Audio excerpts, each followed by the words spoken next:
तो hello guys, welcome back. तो दोस्तों यार, जब बात आती है स्टोरीज की तो भाई मुझे खुद बहुत पसंद है स्टोरीज सुनाना और स्टोरीज को सुनना। और भाई जब बात आती है रियल लाइफ स्टोरी या रियल हॉरर स्टोरी की तो भाई मुझे और भी ज्यादा मजा आने लगता है। यही कारण है कि इस चैनल पर मैं आपको हॉरर स्टोरी या रियल लाइफ स्टोरी सुनाता रहता हूँ। तो भाई आज वही खतरनाक और तबाही मचाने वाला दिन है जब मैं आपको सुनाने जा रहा हूँ मेरी खुद की, जिसमें मैं खुद इन्वॉल्व था, खतरनाक और डरावनी स्टोरी। तो दोस्तों यार, ये खतरनाक इंसिडेंट अकेले मेरे साथ नहीं हुआ, इसमें इन्वॉल्व था मेरे दो भाई, एक मेरा कजन ब्रदर और एक मेरा रियल ब्रदर। तो भाई ये बात कोई ज्यादा पुरानी नहीं है, ये बात है तब की जब मैं पढ़ता था सेकंड ईयर में और मैं यूट्यूब पर भी ज्यादा एक्टिव नहीं था, वो तो अब भी नहीं हूँ। तो भाई होता कुछ ऐसा है, जो मेरा कजन ब्रदर है वो मेरे घर में आया होता है। तो भाई सुबह के टाइम मेरा वो भाई घर जाने के लिए तैयार हो जाता है। तो भाई ऐसे में मैं और मेरा रियल ब्रदर भी उसके साथ जाने के लिए तैयार हो जाते हैं, जिससे हमारी आउटिंग भी हो जाए और उसको हम घर छोड़कर भी आ जाए। और भाई वहाँ जाने के पीछे का एक रीजन ये भी था कि वहाँ पर मेरे दादाजी का पुराना घर था, और मतलब जहाँ पर हम भी जाया करते थे। तो भाई होता कुछ ऐसा है, जब हम घर से निकल रहे होते हैं वो टाइम होता है सर्दियों का। तो भाई चारों तरफ थोड़ी थोड़ी बर्फ भी होती है, पर भाई हम निकले जिंदा जिद्दी, हमें तो जाना ही है। पर ऐसा नहीं था कि बसेस नहीं चल रही थी, बसेस चल रही थी, पर भाई उस दिन वो बस आई नहीं जो उसके घर जाती थी। हमें वहाँ काफी वेट करना पड़ा, ऐसा लग रहा था मानो जैसे कभी तुम कहीं जाते हो पर तुम्हें कोई चीज रोक रही हो। पर भाई जो वो मेरा भाई था, चलो उसका नाम रख लेते हैं वंश। तो जो वो वंश था वो बड़े दिनों बाद शिमला कॉलेज से अपने घर जा रहा था, पर वो पहले मेरे घर आया था, पर उसे घर जाने की बहुत ज्यादा जल्दी थी। तो भाई हम एक गाड़ी का जुगाड़ करते हैं, कुछ टाइम बाद गाड़ी आ भी जाती है और हम निकल पड़ते हैं। घर पहुंचते पहुंचते रात हो जाती है, मतलब हम घर पहुंच जाते हैं और घर पहुंचकर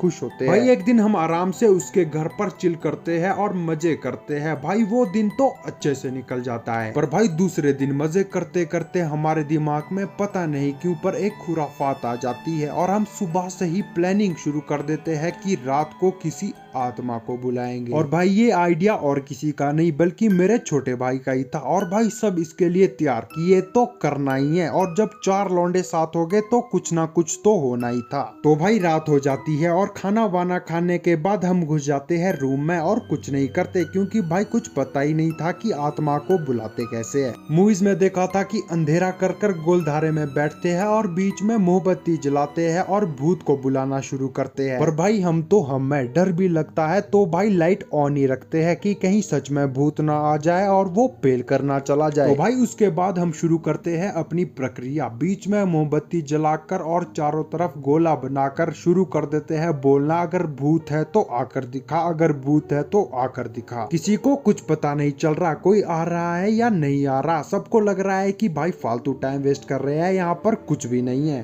फिर भाई मेरा छोटा भाई बोलता है कुछ ऐसा, अगर यहाँ पर कोई है और वो अगर हमसे बात करना चाहता है तो भाई लाइट को बंद कर दे।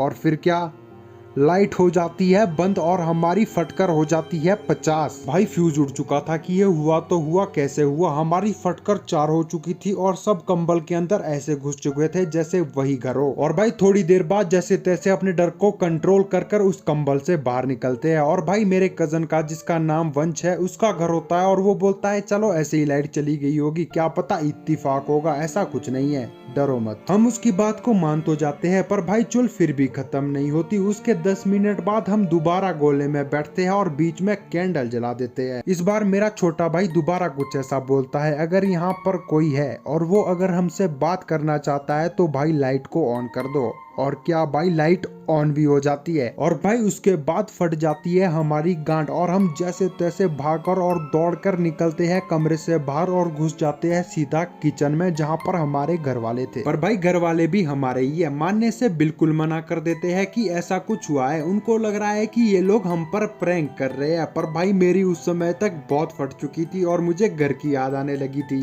यही नहीं, फिर भाई सोना तो था, क्योंकि हमको निकलना था सुबह वापिस घर, और सुबह की बस थी 7 बजे की, और ये मानने को कोई तैयार ही नहीं था कि ऐसा कुछ हमारे साथ हुआ है सच में। और भाई हमें भेज दिया जाता है सोने, और उसी रूम में मेरी तो फटकर 4 हो रही थी, पर भाई वंश, उसका वो अपना घर था, वो इस बात को इग्नोर मार देता है और छोड़ देता है। फिर जैसे तैसे आ जाता है सोने का टाइम, ये साले लाइट बुझाकर सोने लग जाते हैं और खास बात ये कि उनमें सबसे बड़ा भाई मैं, उसके बाद आता है वंश और सबसे छोटा भाई मेरा रियल भाई, उसका नाम मैं बताऊंगा नहीं। तो भाई मैं ये भी ना बोल पाऊँ कि चलो यार लाइट ऑन कर सोते हैं, क्योंकि सबसे बड़ा भाई मैं और वो भी निकला फट्टू, अच्छा थोड़ी लगता है। और ये दोनों साले घोड़े बेचकर सो भी गए। और भाई मुझे नींद नहीं आ रही, मुझे फोन चलाते चलाते रात के 2 बज गए। और भाई फिर मेरे दिमाग में आया कि भाई अब तो सोना ही है, क्योंकि कल जाना भी है, तो देखेंगे जो होता है होता रहे। भाई बस मुझे 5 मिनट ही आंख बंद करके हुए थे और रात के 2 बजे दरवाजा अचानक से बाहर से कोई ढक ढक ढक करके खटखटाता है,